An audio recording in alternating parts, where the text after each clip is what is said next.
Hi everyone and welcome to Learning Objective 2-2. And so in this video we are going to discuss how we are to understand the storage of data, and specifically how data are stored in what we would call a relational database. So what is a relational database? A relational database is a means of storing data in order to ensure that the data are complete, non-redundant, and to help enforce business rules. Relational databases also aid in communication and integration of business processes across an organization. All right, so that's the technical definition. What we are saying really is that a relational database is a place within our organization where we can store all of the data that we have, whether it be accounting data or financial data, or it could be HR data, it could be customer data, all these different data, these data elements that we have, that we've accumulated, that we've collected. We store them centrally within the organization, maybe on a server, and we give people access, to certain subsets of the data. For example, we probably don't want to give everybody in the organization access to human resources data, information about benefits, information about sick time and vacation time and salary and bonuses. There's probably only a select few within the organization that should be able to view that information. So while we have all these different data types stored in a central location, we're able to manage who can access each of those data tables or data types, okay? Now, a relational database also has a special feature in that all of the data is compartmentalized. It's stored in separate tables. And those tables, when needed, can be linked together using what we call keys. And these keys are ways for the database to match data items with one another. And so on your screen here is a diagram illustrating how these keys work. In this particular example, we have two data tables. The first data table is a transaction data table. It keeps track of all of the transactions that our company has had, all the sales transactions we've made with customers. And it lists things like the transaction ID. We give each transaction an ID number. We also record the date of the transaction. We record what type of transaction it was. Was it a sales transaction, or did the customer return product to us? We record the amount. And finally, and most importantly, we link this sales transaction or the return transaction to a customer ID. So each of our customers will have a unique ID. Now suppose we have information about transactions in a table, and we are interested in one particular transaction. Maybe there's a transaction that happened on the last day of the year, and we want to know more about the customer and what details we have on that customer that purchased our product on the very last day of the year. We want some more information. But our transaction table doesn't tell us anything about the customer. There's no additional details other than the customer's name and the customer's ID maybe. So how can we get more information? Well, we can take that customer ID number from our transactions table, and we could ask our relational database, and this is what makes it relational, by the way. We can ask our relational database to pull information on this customer ID. You can say to the relational database, you can query it, you can say, give me information on this transaction's customer ID.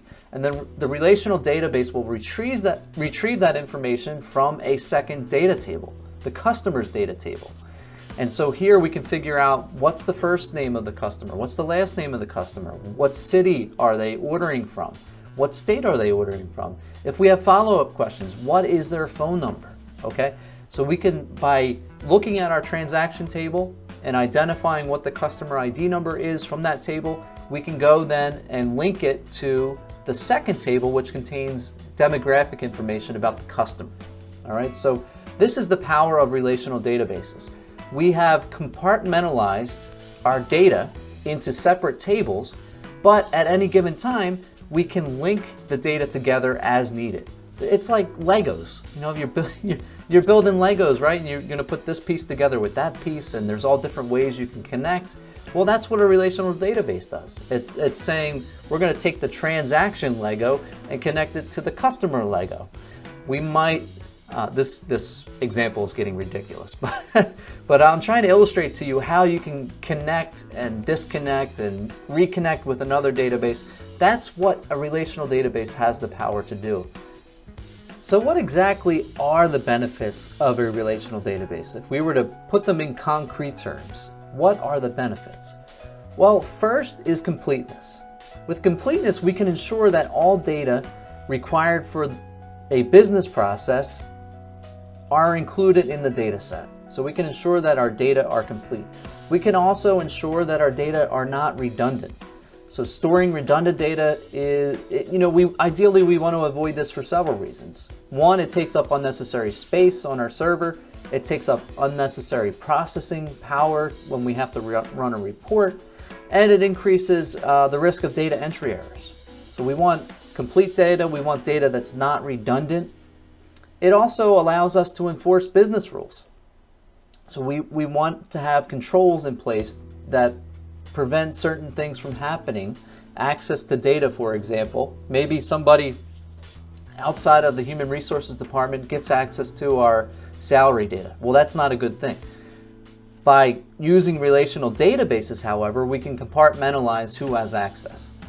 And then finally, relational databases allow communication and integration of business processes. So very powerful stuff here when we're talking about relational databases. Let's go back now to our relational database diagram that we previously had on the screen.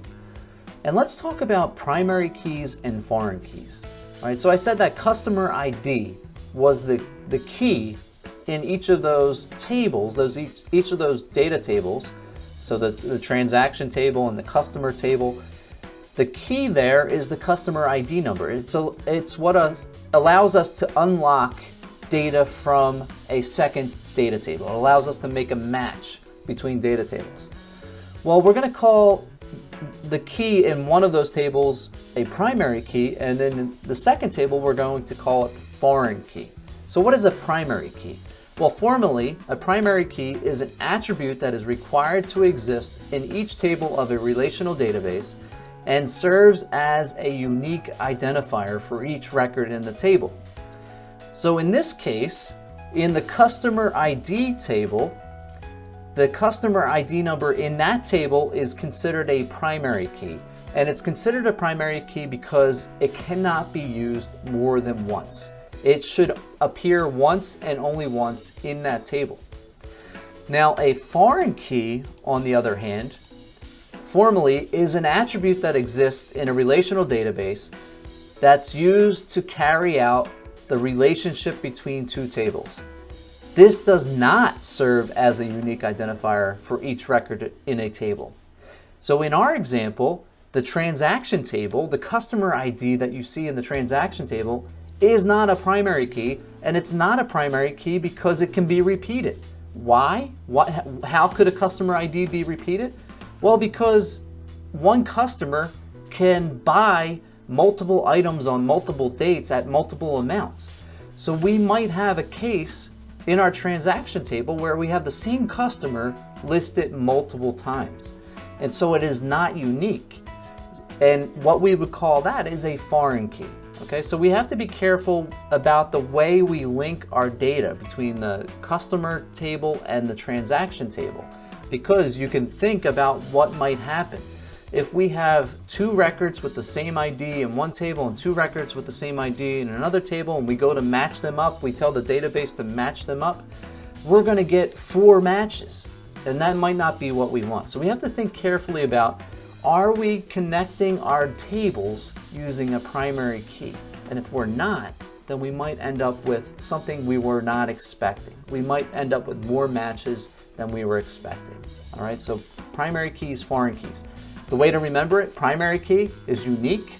There's one and only one in the table. Foreign key allows multiple usages of that key. All right. All right, well, this concludes our discussion of Learning Objective 2-2, we covered relational databases as well as some of the features of relational databases and primary and foreign keys.